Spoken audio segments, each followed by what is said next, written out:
I'm coming into the frame. Here I am. I'm doing an experiment today on balloons. Already had the balloon in there. So basically, what the experiment says is that this is air that's inside the balloon, and this is water that's inside this balloon.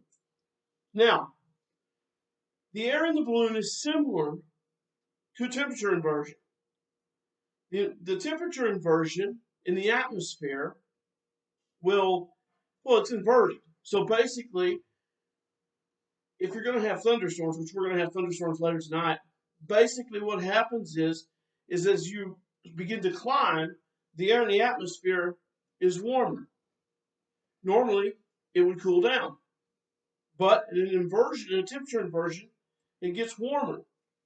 Well, when you don't have a temperature inversion in place, then it's kind of like the balloon. It pops really easy. It'll go through it. Or if it's a situation to where the temperature inversion is in place, then the balloon would also be another example of how, when it pops here in a minute, of how the atmosphere, the temperature inversion bursts as the warmer air goes up into the through the temperature inversion and creates violent thunderstorms. And the pop would be that indication that the temperature inversion has been blown.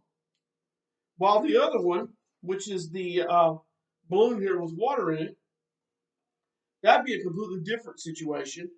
And it would be kind of like how the temperature inversion won't pop and it's too strong. So as the atmosphere begins to go, as the winds begin to go up, the heating in the afternoon, the temperatures are so intense, but the temperature inversion is so strong that it won't allow it to pop. And so that's my ideology of what I'm doing here tonight. So that's kind of how I see it. And like I said before, once it pops, then you get violent, severe thunderstorms. So we're going to use the glider here to show that this balloon will pop with air in it, and the other balloon won't pop because there's water in it.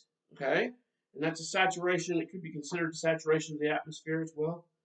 And most of the moisture is above the temperature inversion anyway when it happens like that. All right, here we go. This will be the first one.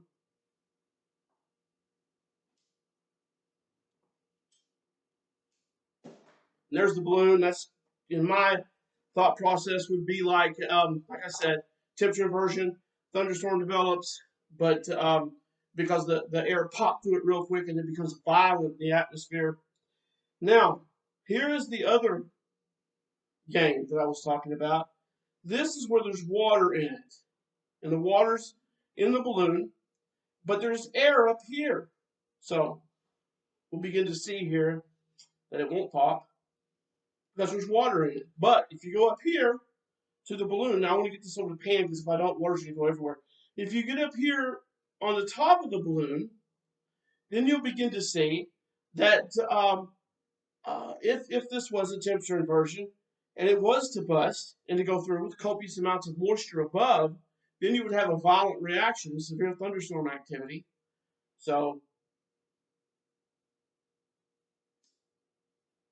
there it goes. It popped. So that's how things go. The water can absorb more temperature than the air can.